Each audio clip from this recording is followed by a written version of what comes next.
Hi, I'm Sidney Brody. It is my contention that black on black homicides in Durham and across the nation has never garnered the momentum and attention it deserves.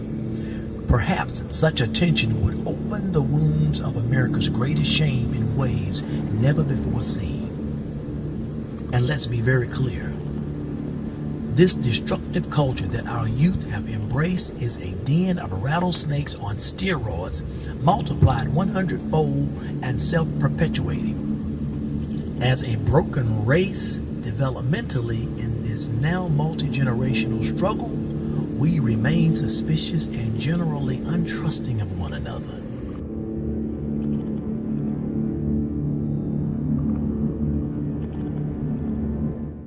My son was shot on Queen Street, March the 25th of 1997. I was at work when it happened, so I got a call from my daughter to tell me that her brother had been shot, and for me not to get upset. So I go to the hospital and I found out that my son had been shot in the head, but he was still alive. And unfortunately, he didn't survive, but I got to be with him for, I'm sorry, the 18 hours that he lived before he passed away. The quilt had about 12 to 15 names that I knew, and a lot of them were like friends of my son. My son was murdered on February the 19th, 1994.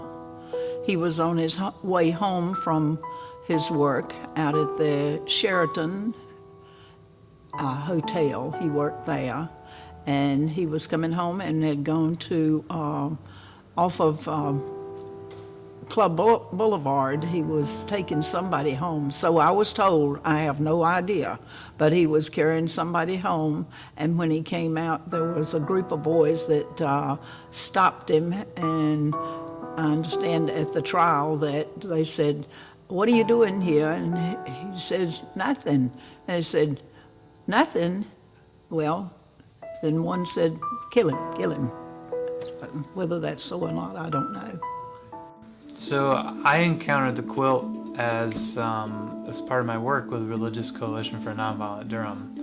I took over as director of that organization beginning of 2017, and ran into the quilt at one of our vigils. One of our primary practices is to gather with families at the site of violent deaths in Durham, and gather people of faith and goodwill around with them to sort of, on behalf of the community, to mark the significance of what's been lost. The thing that the quilt did best for me is that it captured the immeasurable. We try and always say, when we're talking about an individual death, that any one of those losses is immeasurable. What could have been, what was left behind, those things we can't capture. And so I think all the more so when you talk about homicides in a year, right? How many folks we lost in Durham in a year, that just gets to feel all the more immeasurable. So for me, standing next to the quilt and seeing this history laid out, these individuals wrapped together, representing the totality of what we've lost as a city, you feel like this captures it. You feel a sense of, like this somehow manages to say what I can never find the words to say. Recently, I was visiting a friend, and you go into the entrance and you have to go through security. And as soon as I went, put my purse through, and everybody knew I wasn't carrying, and got through, I looked, I was I didn't even have to look up. My vision was taken by this wall. I met Sydney in maybe 1995, and that would be about right. I know we had little kids. I knew I was a lot younger. So it's been decades. I didn't know about the quilt's history of. It seems like the quilt and the coalition have overlapped many, many times. But so my first time was first time meeting Sydney and his brother, and it was first time seeing the quilt, and it was not surprising to me at all, as someone who's been a musician, who's studied music, that a musician came up with this.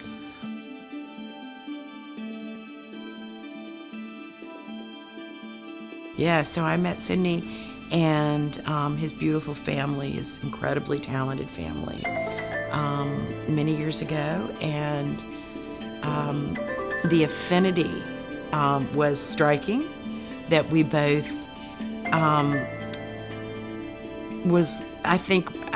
we both were touched in the same way, and we both were seeking to respond ethically and morally and spiritually to the injustice of violence in our community. And you don't meet somebody like that every day. So I was very struck. There was a bond that will never be broken.